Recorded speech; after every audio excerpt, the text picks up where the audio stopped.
Thank you. So we'll call the committee to order.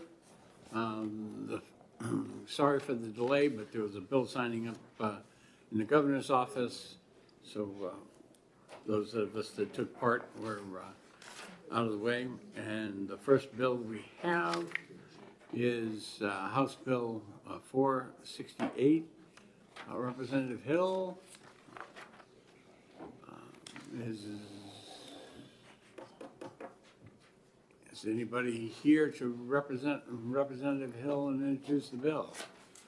If not, I'll introduce it myself. We're doing House Bill 468 FNA, making an appropriation to the Department of Education for an attorney to recodify the education laws. And with that, we have two people that are signed up, and we will start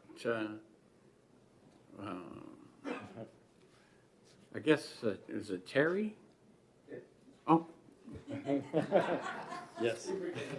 Just, on here that says print. Yes, it does. Oh, it says print, I'm sorry. Okay. I didn't know He's that new you here. guys were coming up together. Yeah, we might as well. Since we don't have anybody else, okay, the education laws are very thick, a lot of changes from here to there, the other, and every once in a while it is good to recodify those laws, make sure everything is lined up, make it easier to read, etc. And so that's what the bill does. And these two gentlemen aren't here to talk about that part, I don't think. So I'll turn it over to them, and if you guys would introduce yourself. Certainly. For the record, my name is Terry Poff. I'm the Chief Operating Officer of the General Court, and OLS falls under my jurisdiction. And Dave Alaconis, Director of OLS. And we're here just to bring attention to the recodification process that this is addressing and the way that it's been done in the past. And I'll turn it over to the Director to explain the history of that and why we have concerns about sending it out to the agency. Because recodification of our laws is necessary. It hasn't been done totally since the 50s. It's a huge undertaking when it does take place. It's necessary in almost all the titles that we have to get done. But doing it in a traditional way is probably a better method, and the Director can explain that. Thank you. Yes, and to start, the OLS is charged with recodification of the laws in Chapter 17A. So it has traditionally resided with OLS, and we would propose that it stay with OLS. Of course, we do not have the resources ourselves to do this. You know, we have a very small staff. To give you an idea of what this would likely end up being, would probably be a 1,500-page bill, which is much greater than the sum total of legislation in any other year that we've had. I've spoken to other states that have done this. Certainly the education laws do need to be recodified, and when we talk about recodification, it's a non-substantive recodification, so it's renumbering, reorienting, taking out material that is really archaic, and putting things together the way they should be.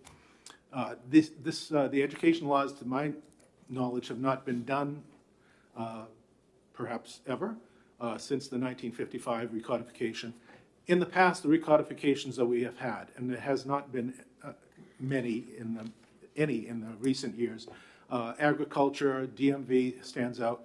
It has always been a committee of the legislature. So that may include, for instance, in this instance, the Commissioner of Education or designee, but it does include a committee of the legislature that acts like as a steering committee to accomplish this. So in total, I believe that existing format, which has been used by other agencies in the past, should be continued with OLS involvement. Clearly, we need to be involved with this.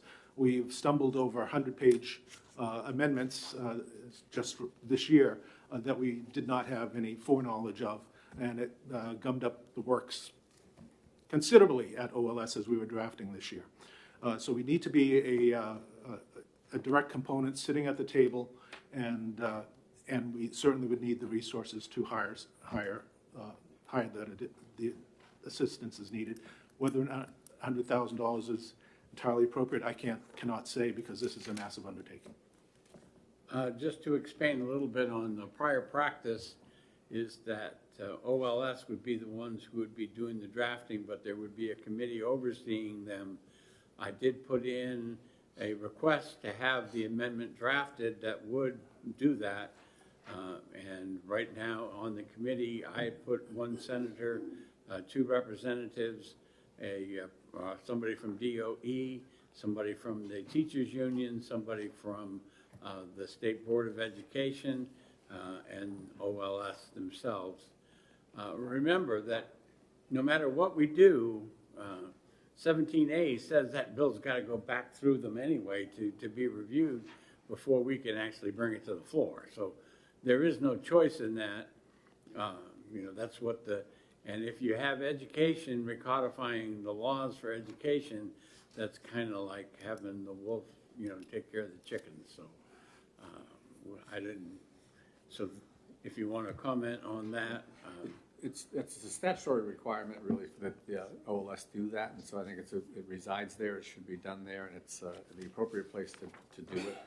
And one of the things that the director has illustrated is that when this happens outside of the OLS process, and a bill comes in that's attempting to do that, that it's not in the right format, it hasn't been done in the way that OLS would do it in the first place, so having them at the table would assist in making that process much more smooth, and it would also let them know that it's coming, they'd be participating in it, and it would be done in the correct format that the general court is used to.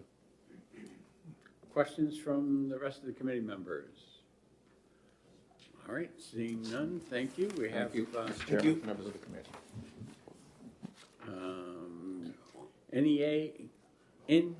NAED. We have 2 people, Dana and Caitlin.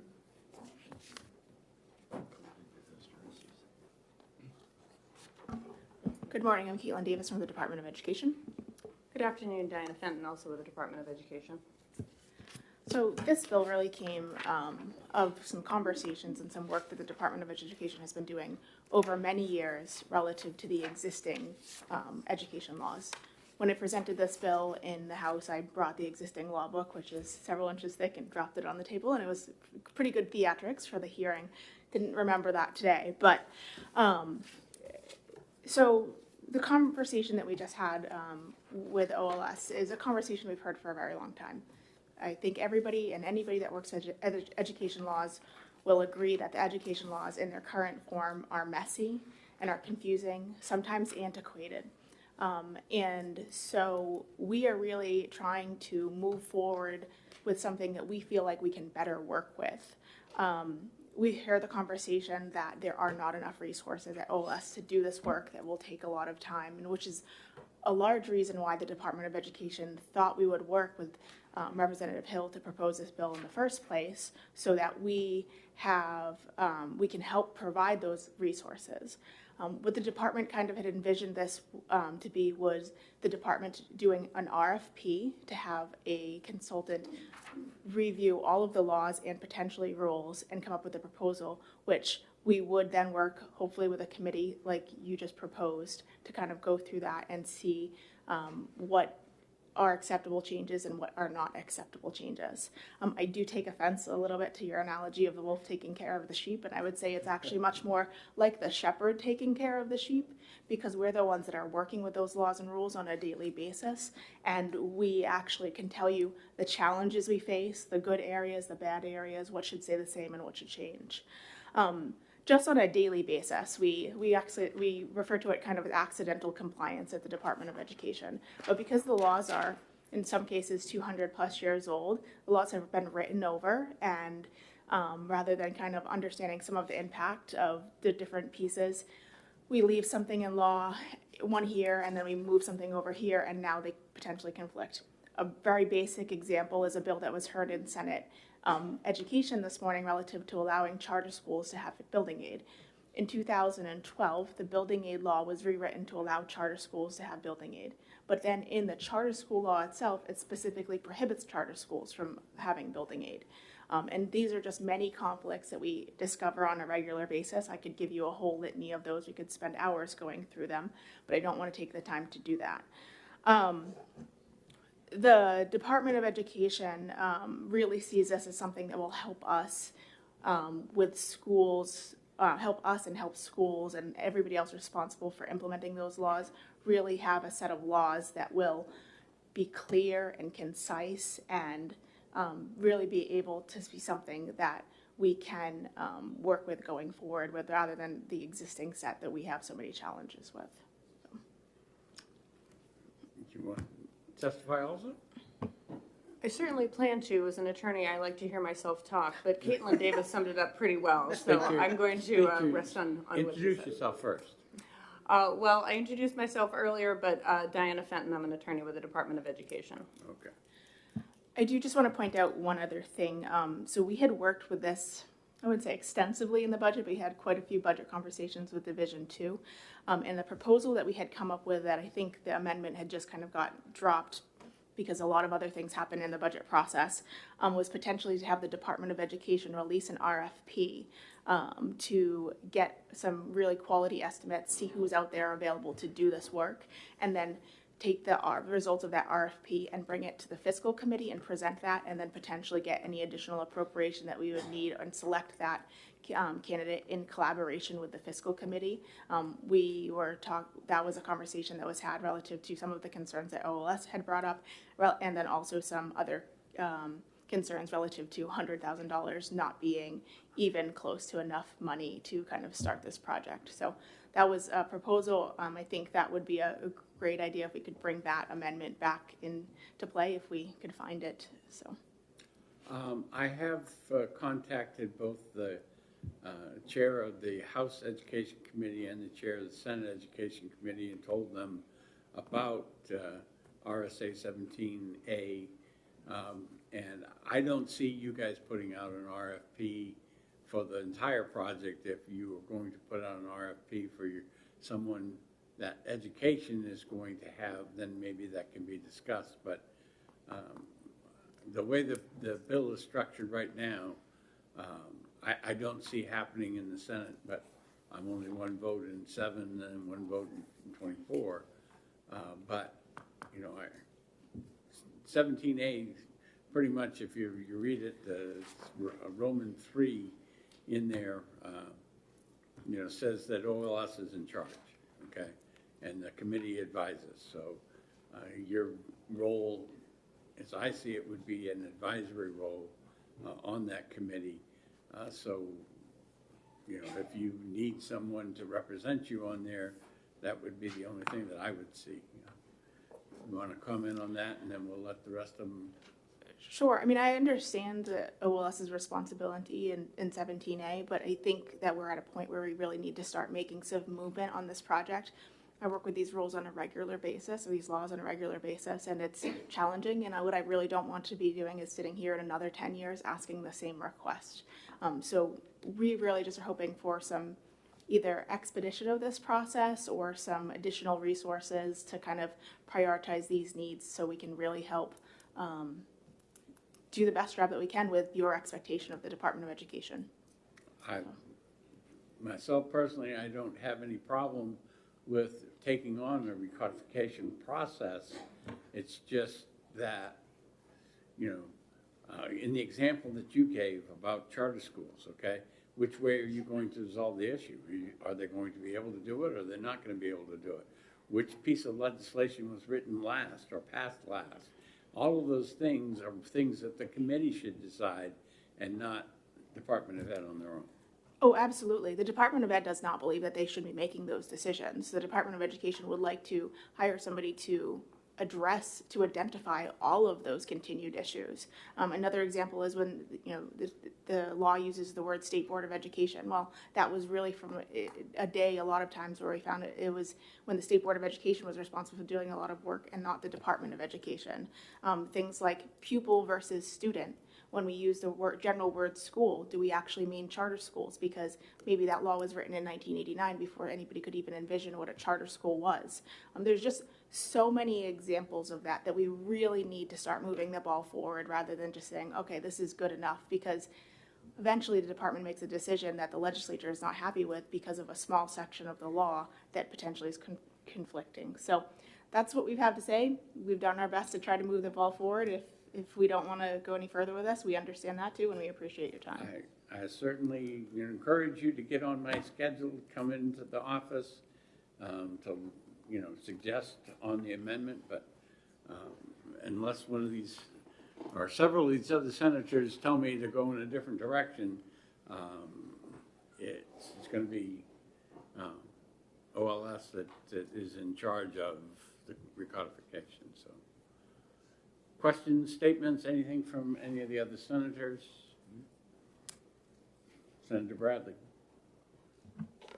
Maybe I should have asked this of Mr. Alaconas, but I'll just throw it out there.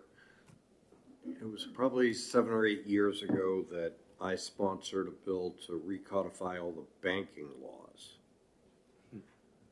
Was OLS taking the lead on that, or was the banking department? I thought it was the banking department. That was before my time. Okay, all right. Anyway, so my questions for you, given, the education funding challenge and the statewide property tax challenge, I know this has been a long-term issue and it has been, priority for your department. Should we be going forward with recodification pending the final verdict on those 2 lawsuits? So the lawsuits are no different, I think, than the probably 200 other bills that you have right now that are coming over from the House that you will be hearing relative to education law. Education law is constantly changing, and so there's always going to be proposals that are going to impact the existing laws. I think that we're at a point where we should just draw a line in the sand and say we should move this forward, and as results of a lawsuit come in or additional rules, laws, whatever proposals come in, we can make modifications, but we've got to start somewhere. Okay. And I think you said that $100,000 is nowhere near enough. What ballpark are we talking? So that we didn't know that, and when Representative Hill proposed the bill originally, he just said, I'm just going to put a dollar amount in, and that's why we came to, let's put out an RFP and we'll get an amount in, and maybe we'll come in for $100,000, maybe we'll come in for $10 million, who knows? And that's why we would bring it to fiscal committee and have that discussion as a group and say, all right, this is really, worthwhile, this is a good use of resources, or at the time we have these 10 other projects and we're not going to fund this project. But that would at least give us kind of the authority to start moving forward and start getting some information. Representative Hill did do some research relative to companies that do this work on a regular basis too, that he thought might be helpful. He did send me a list at one point, but I don't have that information anymore. Okay. Thank you. I'd like to see the department work with Mr. Alaconas, and if there's an RFP needed, maybe it can be a joint RFP talking about what each needs to provide, but that's the way I would like to see you go, and we'll hold on this for a while. It's a House bill, so we're not going to be taking any action, and certainly I know that the commissioner hasn't gotten back to me on the email I sent him this morning, so there'll be more conversations. Thank you. Anyone else? Anyone who didn't sign up but yet still wants to testify? Okay, the number of people online, 0 support, 3 opposed. Okay, and with that, we'll close that public hearing and we will start the next one in just a few minutes.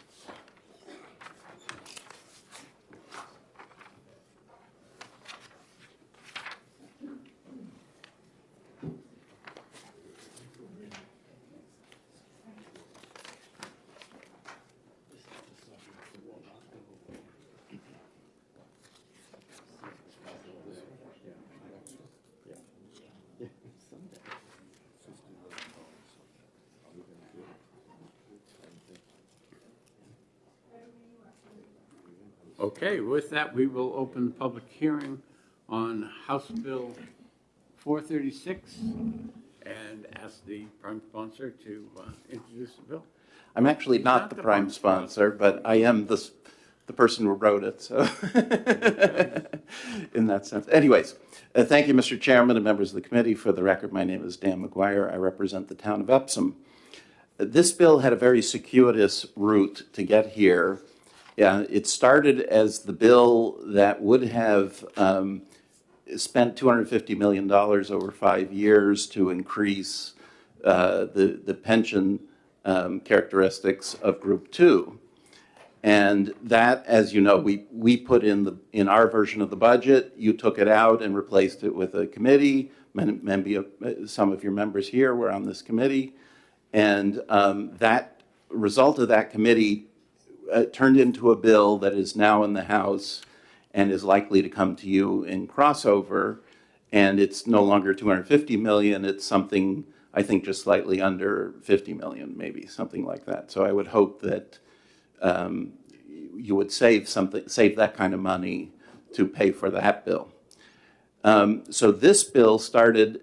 So therefore, we had this bill unpurposed, I guess, and we had a bill called House Bill 50 last year, and that was to pay 7.5% of the municipality's costs for the retirement system. And I believe Senator Rosenwald had a very similar bill here in the Senate, and if I remember right, maybe you passed it and tabled it and then didn't put it in the budget. And the cost of that bill was roughly $25 million a year. And it was, the way that bill was written, it was ongoing forever, right? Pay 7.5% ongoing. And so at the time, I convinced the House to change the characteristic of House Bill 50 from an ongoing 7.5% payment of retirement costs to a one-time $50 million pay down of the accumulated unfunded liability of the retirement system. So therefore, it applied. It was like the slow route to helping municipalities' finances, because most of the retirement system unfunded liability is the responsibility of municipalities and school districts. Some obviously is the state, but so that bill we also put in the budget, and you also removed it, and so we put it now into House Bill 436, and that's the bill in front of you. And so this is something that, had we had a committee of conference for the budget, we would have argued very strongly for this, because we think that rather than leave money just sitting in the general fund or the education fund or what, essentially our checking account, this bill, by paying off unfunded liability, it's like savings at 6.5%, right? So the unfunded liability is something that it's a debt that we're paying 6.5% on effectively. And so rather than just have money sit around, this is a better use of it from our point of view. And so we would like you to strongly consider this if at the end of the whole process there is money left over after all the spending requests, and we have tons of it, as I'm sure you do too. I think the rainy day fund is quite healthy, and so extra money, putting it into the unfunded liability this way helps municipalities, helps school districts, helps the state a little, and is a prudent use of money, because again, it's saving it with this 6.5%, which is the greatest debt that we have. I don't think our standard bonds have an interest rate like that. And I'm happy to answer questions. Questions from committee members? Senator. Thank you, Representative. I just have a question. I'm looking at the fiscal note, and the second paragraph says, and I'm not sure if this is from a previous Let me grab it. Sure.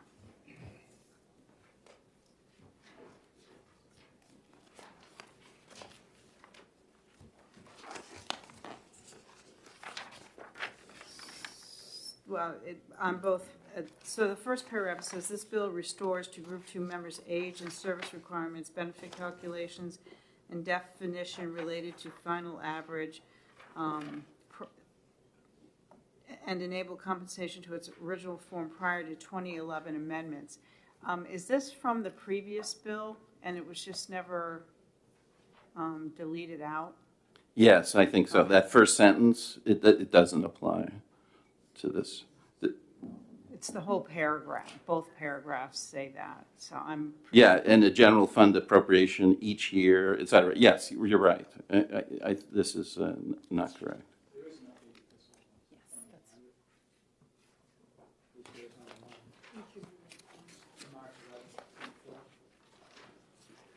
Yeah, I mean, the bill itself is really short. You can look at it. It's one paragraph. The sum of $50 million is appropriated to the retirement system. So the fiscal notice is a straight $50 million. Now, it does, I think it does, and I think Mr. Carlin can probably explain in more detail, but the effect of doing that is to lower the costs of future payments to the retirement system, right? Because the unfunded liability is a little less, so then all the municipalities and the state, et cetera, would pay a little bit less in future years. So, Thank you. Additional questions from the senators? Seeing none, thank you very much. thank you. All right, next on the list is Catherine Heck. Oh, she's hiding back there. May I hand something out, sir? Give it to, right behind you.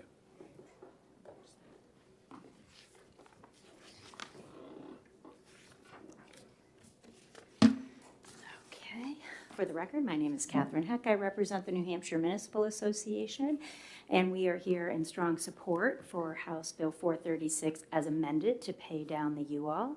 As Representative McGuire stated, a $50 million payment in 2024 will result in $105 million savings on the UL over the next 20 years compounded. I would like to point out in my testimony, if you take the stapled letter and flip to page 2, you can see a chart that is created that shows how it's the $50 million compounds year over year to have that $105 million impact over time. It's important to note that about 75% of employer, so cities, towns, schools, and the state contributions are made up of the unfunded liability. If you look at page 3 of 4 at the chart of the funding progress made at the plan that the legislature and the retirement system came up with to pay down the UL, we are really entering a period that we are paying down more principal than interest, which is very promising. However, the plan that was developed amortized over 20 years to pay down the $5.6 billion-ish unfunded liability. And with that, just because we make payments every year, our rates don't actually go down until 2039 when the plan is pretty much paid off. That is when we will start to see relief in our rates. So this bill works to see more relief in our rates more quickly. Another document that I provided you is attached. It's kind of a large document. I summarized legislation going back from 2018 to 2023, and it's of note. If you look at the increase to the unfunded liability after the funding plan was established, about $153 million has been added to the UL since 2018. And on the other side of the page, I have 2024 legislation, and I did strike out anything that has been, that is no longer in play, in active legislation. And the good news is we actually see a negative, if everything passed that's still on the table, a negative $6.1 million impact on the UL. But it is really of note that since 2018, looking at each bill and how it compounds over time, the cost to the state through FY 44, which is at least the 20 years, if not it continues ongoing, depending on the bill, and it's all provided on this chart, is an additional $68 million, and the additional cost through 2024 to municipalities is $278 million based on those decisions. The cost for municipalities ongoing for legislation being proposed this year, in year one, if everything passed as is without amendments, would be an ongoing normal cost of $8.4 million compounded over time. So a bill like this really does work. Once the pie is baked, we really can't separate out legislation from our rates and our costs. So as we can look at it today, anything that's added to the UL now would work to reduce our rates in the future. So I think that's it. I know it's a lot of information, and I'm certainly happy to take any questions. Questions from committee members? The questions that I have would also include the recommendations from the retirement committee, which the first representative testified to, and that would be a one-time fee or cost of about $55 million, give or take, with an annual fee of about 5.3, as I remember, ongoing. So I'm really talking not 50 million, but 105 million plus a 5.3 million ongoing forever. And my savings wouldn't show up until when? So a $50 million, I will let Mr. Carlin answer when the savings begins, because the rates are only set every 2 years. So that part is a little bit trickier, but there will be savings to municipalities. It would work to offset some of the costs of decisions made on other pieces of legislation. But I would let him, I'd rather let him answer that for the retirement system. Well, I guess my point was that I can't look at this bill as a one-of, because it's not. And I just, if you had a comment, but he is next on the list, Mr. Okay. Carlin, so Thank you very much. thank you. Come on down.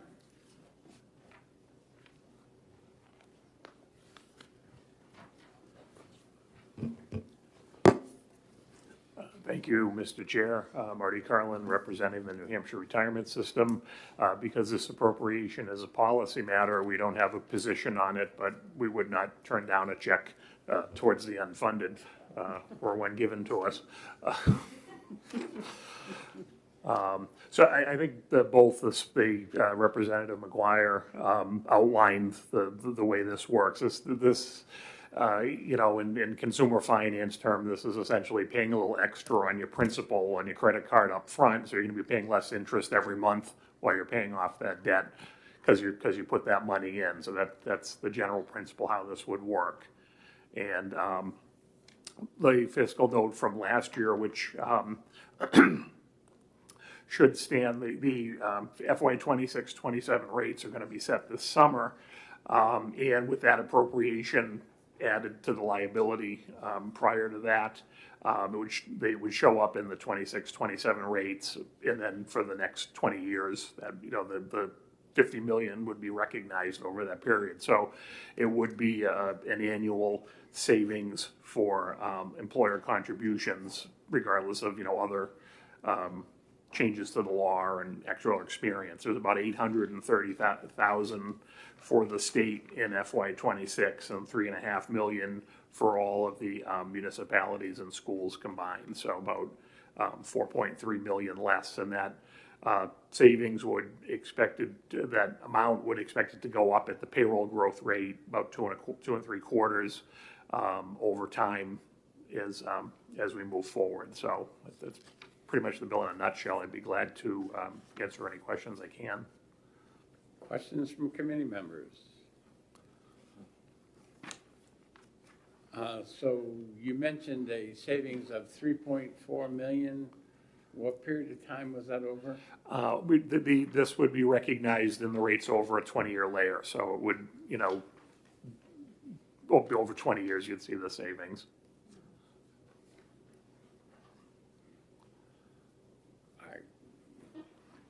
Representative McGuire is also questioning those numbers, if it's only 3.4 over 20 years.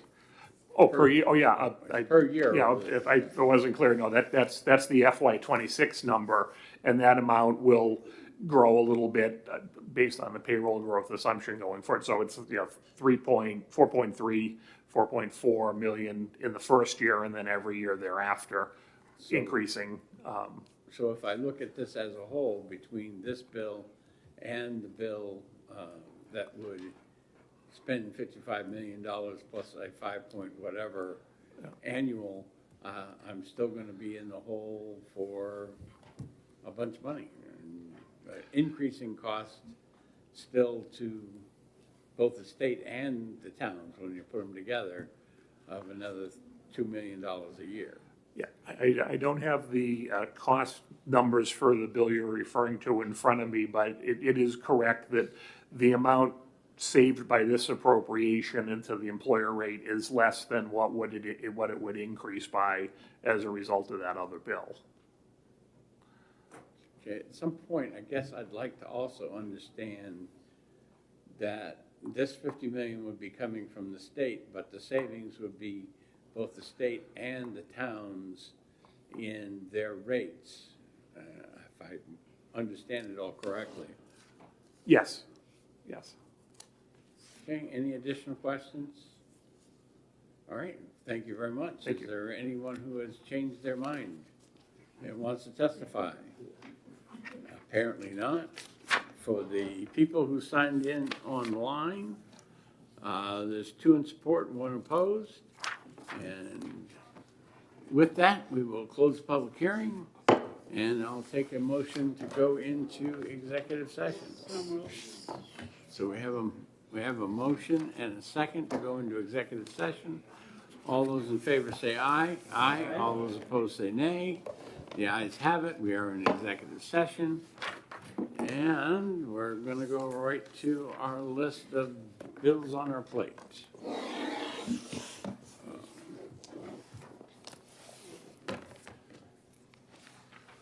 Okay, the top part of your list, pretty much everything's going to stay on hold unless you guys bring it up when I give you the opportunity in a few minutes. 602 is the first one, and if you want to talk about that one. I'll move off to pass for discussion. Second that. We have a motion of ought to pass made by Senator Pertzel, seconded by Senator Innes, and I still leave it. If I may speak to this briefly, Mr. Chair. You may. This is a bill that came out of a commission to look at hospitality education in the state of New Hampshire and our supply of graduates to the industry. It was a good commission that came up with a number of recommendations, some of which will perhaps be in the budget next year for both systems. This is a small amount of money, $25,000 to each of the 2 systems, the university system and the community college system, to sort of jumpstart their recruiting for students and give them a little money to try to reach out to high schools and bring more folks into the industry.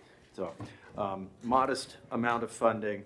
I think it'll have a big bang and have an impact over the coming years on our ability to fill positions in one of the state's most important industries. Thank you. Further discussion? Senator Bradley. I think both systems should fund this out of the 194 million we gave the university and the 60 million that we gave the community colleges. So I will be a no vote. Okay. Senator Alessandro. First of all, no one is the biggest supporter of the university system than I am. And I think we did a pretty good job for the university in the budget. We increased the appropriation, not enough, but we increased the appropriation. And we did put money in House Bill 2 to help with us with another situation. But I agree totally with what the Senate President said. This is a small amount of money that should be made up in the operating budget of the institution. That's where it belongs. And I certainly applaud those who are seeking to promote the university and promote programs at the university. I think that makes a great deal of sense. I think there was a wonderful article in the Sunday News, which is published on Saturday, which is an anomaly in and of itself, by the president of the university, who applauded what the university does, what the university stands for, what it does. I'm a graduate of the university and be hoping to the university for the great education that I received. But I just recognize that this is not what we should be doing at this point in time. Thank you, Mr. President. Thank you, Mr. Chairman. Senator Ennis. Thank you, Senator D'Alessandro. I appreciate your perspective on that. I would note, however, that the university system is going through a $14 million budget reduction this year, which has resulted in significant cuts, so extra money isn't lying around to reallocate to this area. The community college system seems to be a little better balanced, but it's a similar situation with funds already allocated for this budget cycle. So while I appreciate your comments, I do think this modest funding would help significantly. Further comments or questions? Okay, the motion is ought to pass. All those in favor say aye. Aye. All those opposed? No.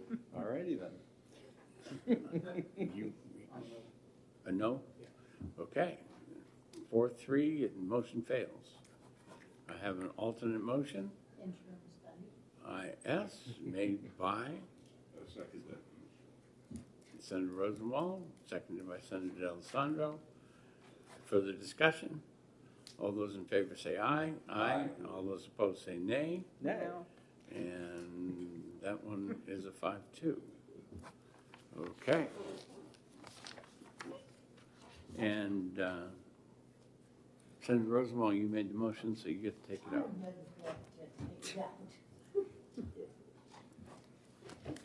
Okay, and down to second committee bills. Let me get back to the front of my book here. 321. 321. Yeah, 321 is the first one we're going to talk about, but I wanted to say that 134 is on hold, still working on that one.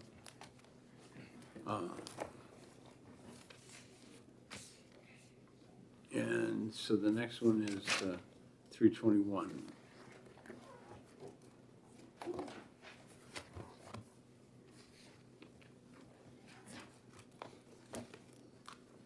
And that one is relative to the release of a defendant pending trial. Discussion, motions? I'll move on to pass. Senator Birdsell moves ought to pass. Senator Bradley seconded. Senator Bradley seconded? Okay. So, further discussion? All those in favor say aye. Aye. All those opposed say nay. Okay, 6-1. And Senator Birdsell? Sure.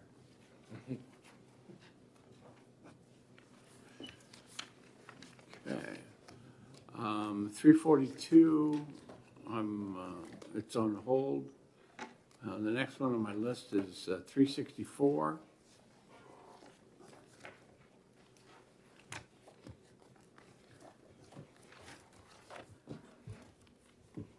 We'll move interim study. Second. We have a motion of interim study from Senator Birdsall, seconded by Senator Bradley. Discussion? Thank you. Senator Bradley.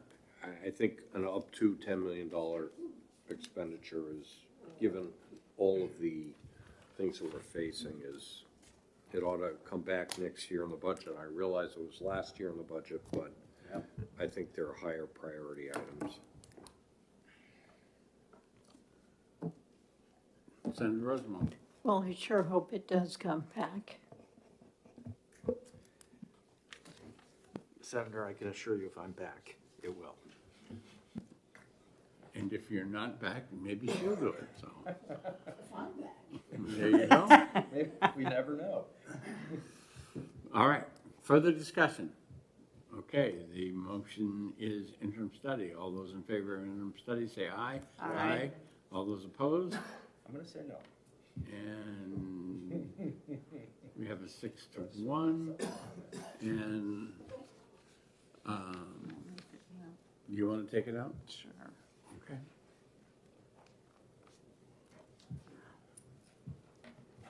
Senator Birdsell's going to be taking it out.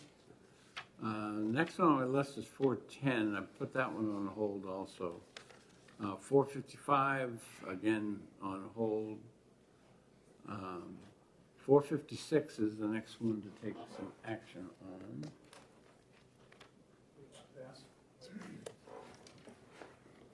We have a motion of ought to pass.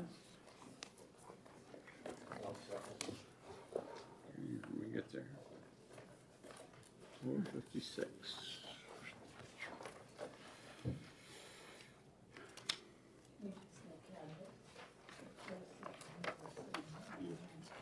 Yeah, we'll give you some time. Is there anyone, while people are looking at it, that wants to discuss?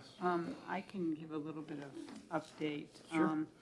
This bill went through Health and Human Services, and what we did, because it wanted to start a whole new program for nursing, but what we did is we brought it through SLRP, and it designates $300,000 strictly to nurses. Because of the shortage of nurses. So, but it follows through the SLRP program so that we can, we don't have to start another program. Senator Rosenwald. Just a couple of questions. I know the original bill limited it to hospital nurses. I see that's not the case anymore. Is it everybody under the auspices of the Board of Nursing? So would it also be available for LNAs? Or is it just RNs and LPNs? No, I believe it's all nurses. And, okay, and final follow-up, if I could. Would they Absolutely. be subject to the same standards of how long they have to work in the state as the other SLRP grantees? That I'm not sure. I'll have to find out. But I believe it's falling under the SLRP program. It is a SLRP program. It's just money designated to nurses. So I'm presuming that they're going to be required under all of the SLRP requirements. Okay, thank you. Senator D'Alessandro. Thank you, Mr. Chairman. I think it's obviously a needed idea. It's a good idea. But remember, we eliminated our School of Nursing at New Hampshire Hospital. We did away with it. And we did away with nursing programs throughout the state. Out when almost every hospital had a nursing program in the associate's degree, we did away with it. Now we're sort of reconstituting. We did give $5 billion to the University of New Hampshire so that it could expand the enrollment in its nursing program. Actually, they could double the enrollment by that additional money. We also gave them another appropriation so that they could build a lab to train nurses and work with them in order to keep them in the state, keep a viable entity within the state of New Hampshire. We were short-sighted in many areas, and I'll point out a couple of others.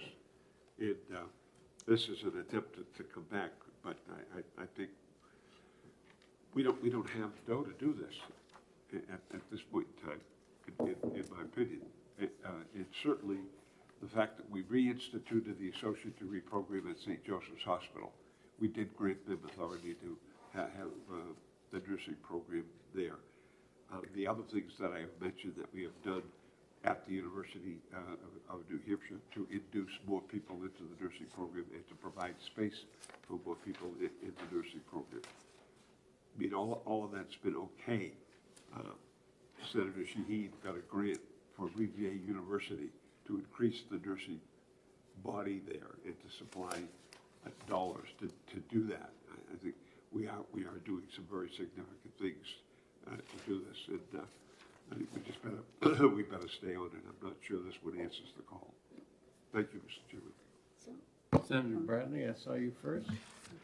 Yeah, thank you. When this bill came in, as I recall, the appropriation was in the $20 to $30 million range because it was a brand new program. So understanding second year of the budget, the constraints we're under because of different things, the Health and Human Services Committee came in at the $300,000 level. There was some discussion about whether the nurses that would be qualifying for this under SLRP are uniform across the state.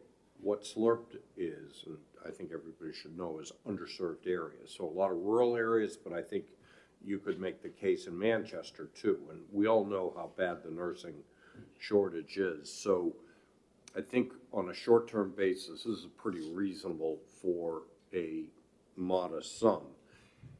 In terms of what Senator Gannon was trying to accomplish, which a lot of us, I think, co-sponsored, I think we asked the department to come in with a plan that, similar to, Senate Bill 403 and some of the discussions that we've had about healthcare professionals, going back to when we did, the system of care, okay, that took quite a while to develop from an idea to, legislation to implementation. It was several years, and we're still in the process of building it up. I see this in the same way, and we'll have to figure out in the future what we can afford. But I think this is a reasonable first step to try to incentivize nurses to come and stay in New Hampshire. Senator Bertzel, then. So the other reason we decided to go, besides SLRP was already in process, but also even though the SLRP program was open to nurses, there was only one nurse capable of utilizing the money because the doctors were utilizing it. That's why we put that $300,000 in there dedicated only to the nurses, so they would at least have a chance at getting some of the money. Senator Rosenwald. Thank you. I hope when we do the next budget, those of us who are here to do the next budget, that we will take a look at what we should be putting into SLRP, because it does require someone to put the years in. So, and I think about this in terms of the fact that we doubled the size of the nursing program at UNH, and something like 40% of the graduates immediately go work in Massachusetts. So we're subsidizing another state where this great program actually keeps people working here. And we know that if people start their career in a place, they're likely to stay. So I'm all in on this. Additional, Senator D'Alessandro. I think the idea is terrific. I think it's a great program. But again, when I think of the things that we did in the past to eliminate nursing programs, just to eliminate them, and now we find we got this tremendous shortage. We got a new building going up at St. Anselm's College for Nurses, which is going to expand that program and put more BSNs in place and even do some more graduate work. Look at the work we've done at the university. Look at the work we've done at Colby Sawyer. Look at the work we've done at Rivier University. I mean, I think we are making a maximum effort to make this happen. But indeed, we are victims of our own doing. We're victims of our own doing. And no one knows it more than I. I mean, I deal with a hospital in the center of the city that has to bring in traveling nurses. You know what a traveling nurse costs vis-a-vis a regular nurse? 3 times the cost, maybe 4 times the cost. So I understand the plight, but I don't know if this would do the trick. I have great empathy for it. I think I applaud the work done by the legislature, but we always try to make up for past sins. That's very, very difficult to do. It's very, very difficult to do. Thank you, Mr. Chairman. All right, I don't have anybody else on my list, so the motion is ought to pass. All those in favor say aye. Aye. All those opposed say nay. No. And that's six, that's a no also? No, yes, I'll take it out. Oh, 6-1, Senator Pearl. Taken out. Okay, 472.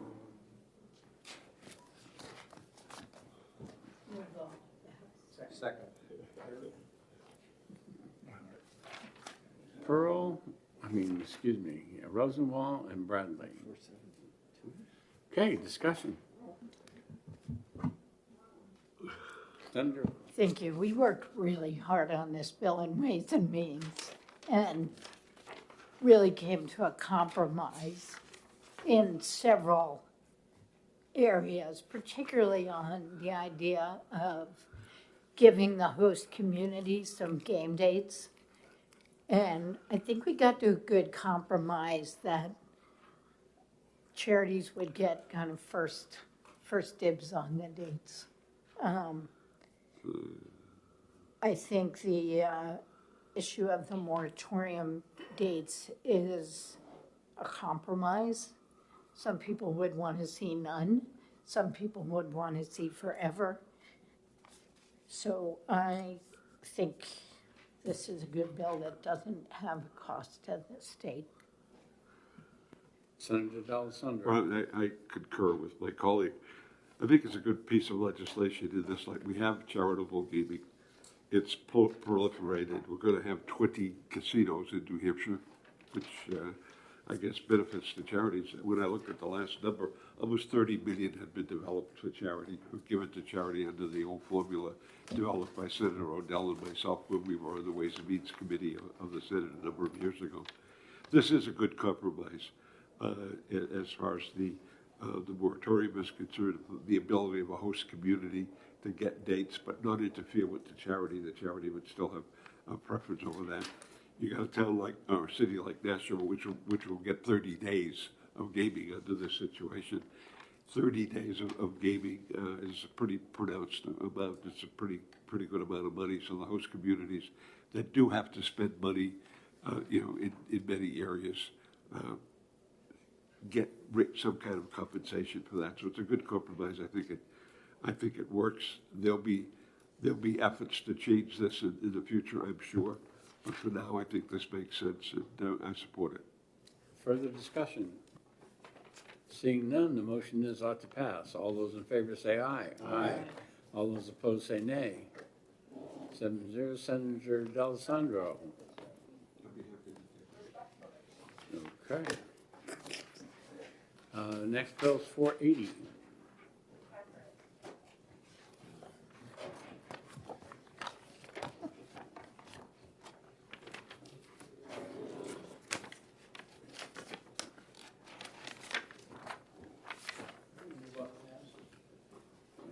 To pass by Senator Pearl, seconded by Senator Gray. Discussion.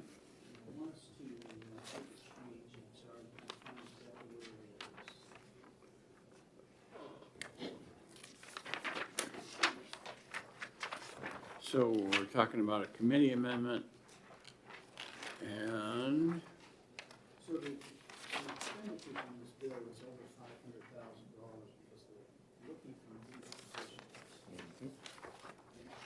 Personally, I think it So. I'm sorry. and point it down a little bit towards you at least. I'll try that again. All right. This bill has a fiscal note of over $500,000, and it's yeah, and it's trying to add positions that I don't think they need to make this bill happen personally. So I would like to see us as a committee pull those positions out of the bill, and we just require them to do this.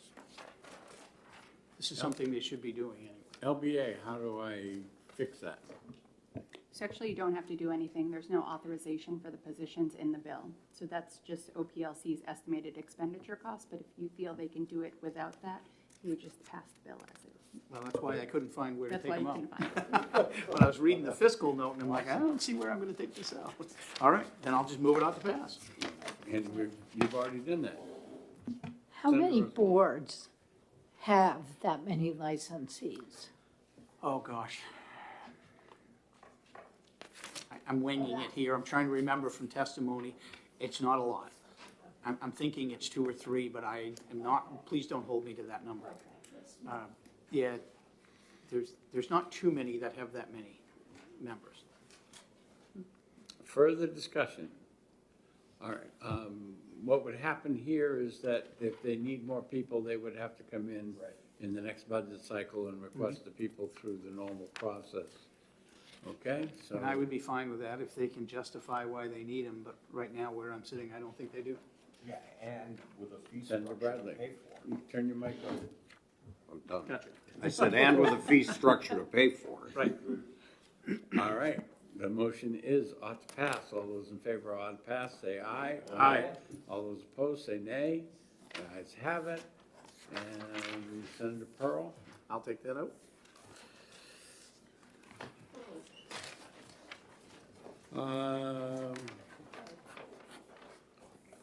Both 495 and 499 I have on hold. The next one I have on the list to talk about is 511. Move interim study. We have Senator Innes moving interim study, and Senator Birdsall, I think I heard her seconded. Discussion? Seeing no discussion? So if you can give me just 1 second, Mr. Chair, I'm trying to get back to the bill. When I reviewed this, I'm trying to see if there's an updated fiscal note in here. The fiscal note that I read showed that they were doing, essentially making steps toward doing this now through a private contractor, which, and I apologize, I'm not seeing it on this note, but I think my memory served me correctly. It was less than $18,000 a year. And they're looking, the fiscal note is looking to buy a new piece of equipment and train personnel on it. And I'm not seeing why that's necessary if they have a program already in place, so I will be supporting the interim study. Okay, any other discussion? The motion is interim study. All those in favor of interim study, say aye. Aye. All those opposed, say nay. And the ayes have it. And Senator Innes, you made the motion, you get to take it up. Okay. The next one I have on the list is 555. Second.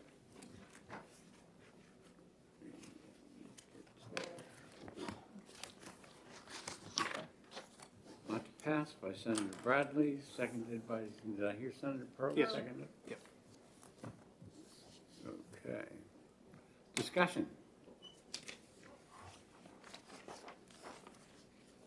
Oh, Senator Rosenwald. I think this is a really well-intentioned bill. Our residents are getting hammered by the cost of prescription drugs. But I've learned over several years on the Prescription Drug Affordability Board that the supply chain is really complex, and there are a number of reasons why prescription drugs are so expensive and getting more so. We can put probably a great deal of the blame on pharmacy benefits managers. Their business practices are impenetrable. They don't have to have a fiduciary responsibility to their clients, but the manufacturers have a huge part to play in this. They raise their prices willy-nilly. Those of us who are on fiscal remember that last month the Department of Corrections came in and told us they had one injectable antipsychotic drug that literally doubled in price from 1 year to the next. And I know that this bill was amended in committee. The state health plans and Medicaid were removed from the bill. It would have cost $50 million a year in general funds if they had stayed in. So I think we can project what the cost is going to be on the commercial side. And unfortunately, businesses carry 75% of these covered lives. So the costs are shifted to employers. And I think we're generally reluctant to increase the cost of doing business in New Hampshire. I also have concerns that this process wouldn't even work because some of the drug rebates come in months later, way after the transaction. I'm worried that this is an incentive to prescribe more expensive prescription drugs, only brand name drugs, and only ones that have competitors have rebates, not generics. Or if they do, they're very small. And a lot of times the purpose of the rebate is to get to a better tier on the plan. So I think we'll be just pushing more cost onto employers. I know the BIA was opposed to this bill.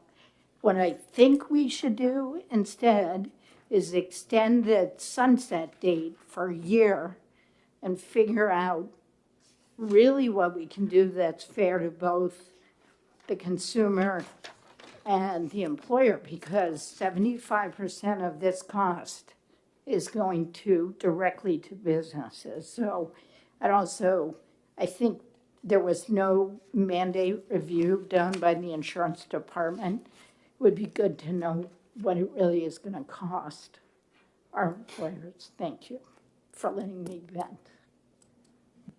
Senator Bradley?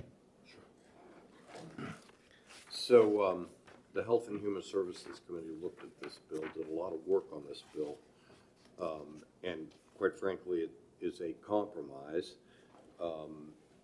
Other states have gone to 100% of the rebate going back to the customer point of sale, and those states that have done it, the testimony that we heard did not have a upward impact on rates. So, you know, it's only a handful of states, but that's the testimony that we got. We also, late in the process, found out that the state's largest carrier is doing point of sale rebate at 100% to their customers. So this is a pretty small step of you know, the other 30 or so % of the market in the small group market. The argument that was made to the Health and Human Services Committee is that whether it's the carriers or through carriers having their own pharmacy benefit managers or through PBMs that they contract with, that all of the savings of the rebates go into reducing or stemming the increase in policy rates. But the only way of knowing if that's actually the case is that the carriers self-attest to the fact that they do that. So who is really benefiting? We don't know. But if you're a customer that is in need of one of these drugs and you can't use a rebate, you're getting hammered. And there's no question it's leading to the high cost of healthcare. And there are a lot of reasons why pharmaceuticals are so expensive, and I could get into that if you want me to, but I don't really need to. I think this is a fair split at 50-50, knowing that the state's largest carrier is already doing 100%. Senator Bertzel, did you have a question? Senator Bradley pretty much said what I was going to say. Senator Rosenwald.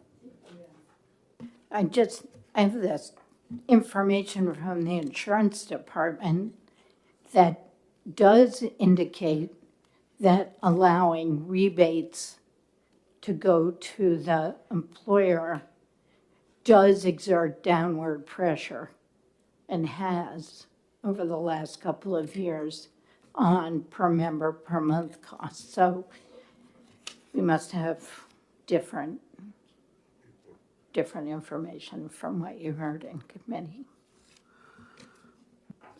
Senator D'Alessandro, you want to speak? Yes, thank you, Mr. Chairman. I just want to quote from the note of the fiscal note of the bill. The bill would require additional general funds and funds from the Granite Advantage Healthcare Fund to fund the Medicare program. In addition, the bill may not permit the department to maintain the single PBM model, which would result in contract amendments and additional costs.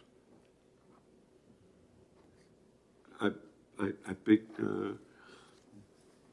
when you look at that and when you look at what's happening in that environment, I think you have to be very careful about passing this bill.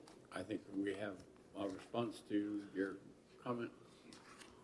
Yes, Senator, this was just amended last week, and we send the amendment over to the insurance department, don't have it back. So the fiscal note that you have in front of you is on the bill as introduced. So it will likely change when we get the information back from insurance. Thank you, Mike.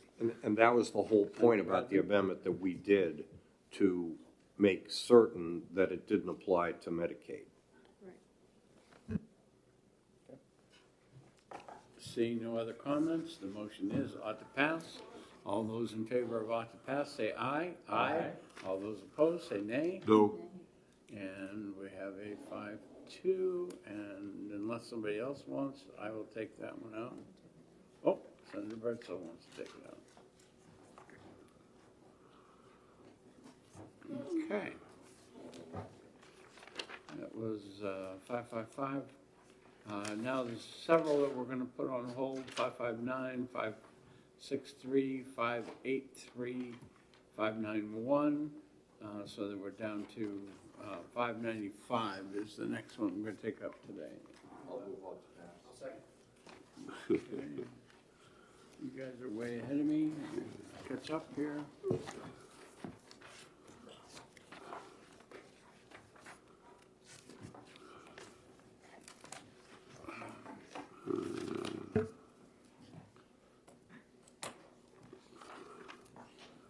Okay, Senator Bradley moves ought to pass. Senator Pearl seconds. Comments? Senator Pearl. So this bill came through Energy, and this prime sponsor, Senator Abad, brought an amendment, and it's kind of, we have an agreement with all of the players involved that this would just help revise the process, and since about 70% of the polls are owned by Eversource now anyway, this would just kind of revise the process if there was any for dispute resolution, and puts a formula in place. So I think it's a good move, and the industry, we didn't really have anybody that was opposed to it, as I recall from the hearings. It's a good bill to move forward. Additional comments? Senator D'Alessandro, you got your mic on? Okay, no, all right. Seeing no other comments, the motion is ought to pass. All those in favor say aye. Aye. All those opposed say nay. The ayes have it.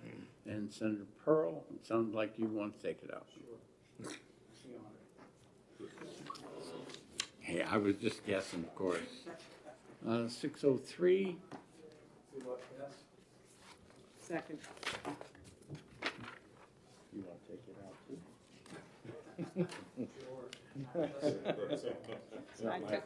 I took it out last time, I'll take it out again.